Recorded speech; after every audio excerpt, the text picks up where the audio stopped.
Hello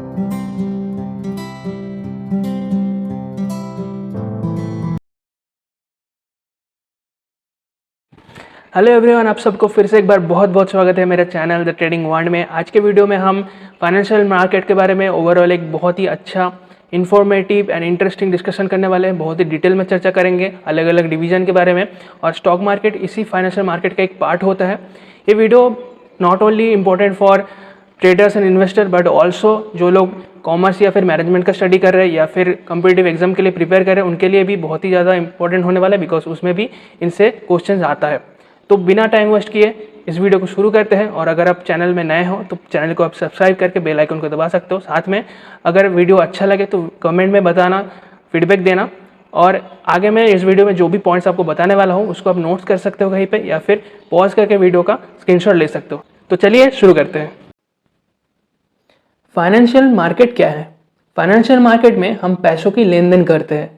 हम मतलब individual, कोई भी कंपनी या फिर फाइनेंशियल इंस्टीट्यूशन जैसे बैंक्स, इंश्योरेंस कंपनी, ये सभी जब पैसों की ज़रूरत होता है तो फाइनेंशियल मार्केट में अलग अलग तरीके यूज़ करके पैसों का इंतजाम कर सकते हैं। अब इन अलग अलग तरीकों को फाइनेंस के टर्म में फाइनेंशियल प्रोडक्ट्स और इंस्ट्रूमेंट कहा जाता है। इन्हीं डिफरेंट इंस्ट्रूमेंट के ऊपर बेस करके फाइनेंशियल मार्केट को मेजरली 2 कैटेगरी में डिवाइड किया गया है। एक है मनी मार्केट, दूसरा है capital market. Stock market capital market का ही पार्ट होता है। तो मैं पहले आपको लेके चलता हूँ मनी मार्केट पे।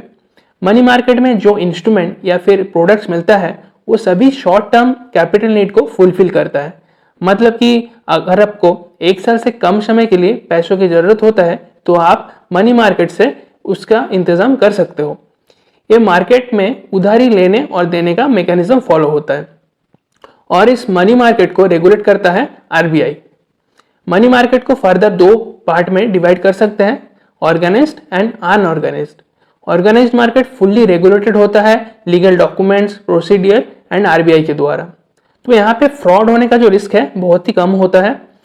इसमें कई सारे इंस्ट्रूमेंट आ जाता है जैसे call money, T bills, commercial paper, commercial bills and cash management. अब हर एक इंस्ट्रूमेंट के बारे में मैं आपको बता देता हूँ शॉर्ट में। कॉल मनी मार्केट जो है वो सबसे शॉर्ट पीरियड के लिए होता है। 1 दिन के अंदर लेंडिंग, बोरोइंग सब कंप्लीट हो जाता है। मेनली जो कमर्शियल बैंक्स है एक दूसरे के बीच ये ट्रांजेक्शन करते हैं। कोई बैंक्स के पास अगर कैश रिजर्व कम हो तो दूसरे बैंक्स, कमर्शियल बैंक से पैसा बोरो कर सकते हैं। टी बिल होता है ट्रेजरी बिल, जो मेनली सेंट्रल गवर्नमेंट आरबीआई के थ्रू इशू करते हैं शॉर्ट टर्म मनी रेज करने के लिए।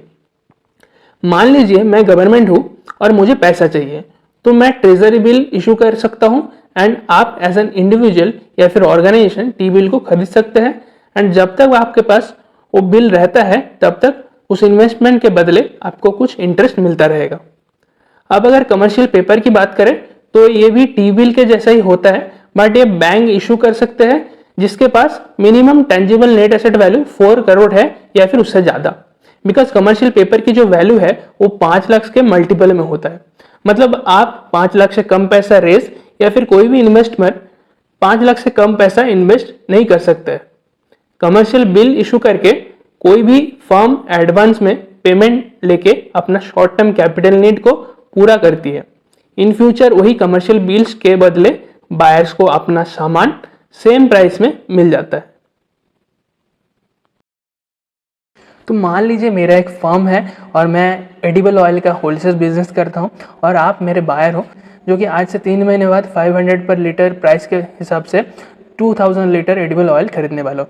तो यहाँ पे पेमेंट का 2 ऑप्शन बनता है। या तो आप 3 महीने बाद जब एडिबल ऑयल खरीदने वाले हो उसी टाइम पे पेमेंट कर सकते हो, या फिर आप एडवांस पेमेंट अभी मुझे करके रख सकते हो और 3 महीना बाद आके सामान लेके जा सकते हो। तो यहाँ पे दूसरा ऑप्शन फॉलो होता है, यानी कि आप मुझे एडवांस में पेमेंट कर सकते हो और उसी पेमेंट का एज ए प्रूफ मैं कमर्शियल बिल आपको दे दूंगा। तो 3 महीना बाद आप जब मेरे से एडिबल ऑयल खरीदने वाले होंगे उसी बिल को दिखा सकते हो और उसके बदले अपना सामान ले जा सकते हो। एक बहुत ही कॉमन प्रैक्टिस है, आज भी आप मार्केट में ये सब देखते हो कि मुझे कुछ सामान चाहिए होता है तो मैं एडवांस में पेमेंट कर देता हूँ, तो उसके बदले मुझे रिसिप्ट मिल जाता है और मैं बाद में जाके अपना सामान लेके आता हूँ।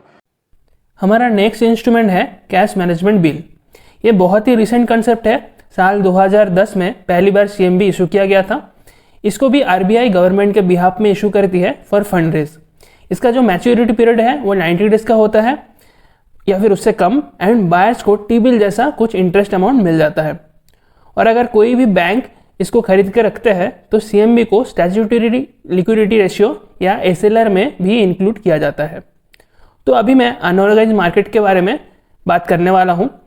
अनऑर्गेनाइज्ड मार्केट एक ऐसा जगह है जहाँ पे कोई रेगुलेटरी बॉडी और मिडिलमैन नहीं रहता है बायर्स एंड सेलर्स के ट्रांजैक्शन रिस्क को कम करने के लिए। ये market totally goodwill and trust के ऊपर बेस करके चलता है। यहाँ पे hundis, Marwari, indigenous bankers, small and big businessman जैसे पार्टिसिपेंट दिखते हैं जो अपने हिसाब से रूल्स एंड रेगुलेशन बनाते हैं, उसके बेसिस पे कॉन्ट्रैक्ट बनाते हैं एंड अपना लेंडिंग एंड बोरोइंग कंटिन्यू रखते हैं। तो हो सकता है हुंडी आपके लिए एक नया टर्म हो, बट एक बहुत ही कॉमन बिल रिसिप्ट जैसे ही होता है जहाँ पे बायर्स एंड सेलर्स के बीच में जो भी ट्रांजैक्शन डिटेल रहता है वो मेंशन किया जाता है, और साथ ही में एक बायर को कब तक अपना पेमेंट सेलर को देना होता है और कितना इंटरेस्ट के साथ वो मेंशन जाता है। तो वो एक नॉर्मल कॉन्ट्रैक्ट जैसा ही होता है हुंडी। Money lender and indigenous banker में एक ही डिफरेंस है। Indigenous bankers usually private firms होता है जिसके पास लोन देने के साथ साथ पब्लिक डिपॉजिट भी रखने का राइट्स होता है, बट मनी लेंडर सिर्फ पैसा उधारी पे दे सकते हैं, डिपॉजिट नहीं रख सकते।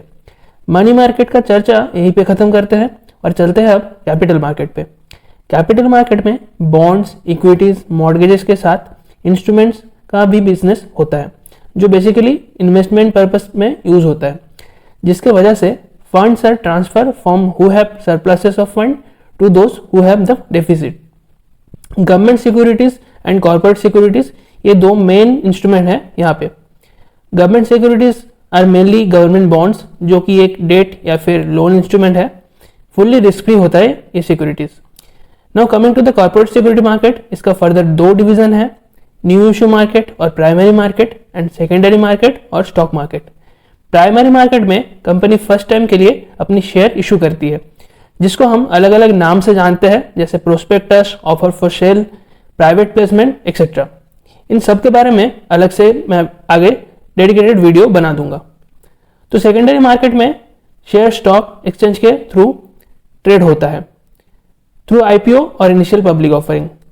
जो स्टॉक और शेयर प्राइमरी मार्केट में एक फिक्स प्राइस में बेचा गया था, वही स्टॉक्स के प्राइस सेकेंडरी मार्केट में बायर्स एंड सेलर्स के डिमांड के बेसिस पे डिसाइड होने लगता है।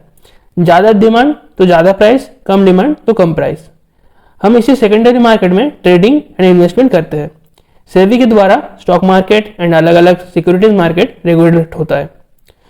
तो आज के लिए इतना ही दोस्तों। इस सीरीज़ के आगे आने वाले वीडियो में हम स्टॉक मार्केट क्या होता है, कितने टाइप के ट्रेडिंग इंस्ट्रूमेंट में आप ट्रेड कर सकते हो, और ट्रेडिंग टर्मिनल में जाके कैसे किस टाइप का ऑर्डर वहाँ पे रहता है जो आप लाइव मार्केट पे पंच करना होता है आपको, उसके बारे में भी जानेंगे एंड सीखेंगे। If you have any kinds of doubt regarding आज का वीडियो, आप मुझे कमेंट करके बता सकते हो, या फिर मेरा जो इंस्टाग्राम हैंडल है द ट्रेडिंग वन के नाम पे, वहाँ पे जाकर डायरेक्टली मैसेज करके पूछ सकते हो। Thank you so much for watching this video. Keep learning and keep supporting me.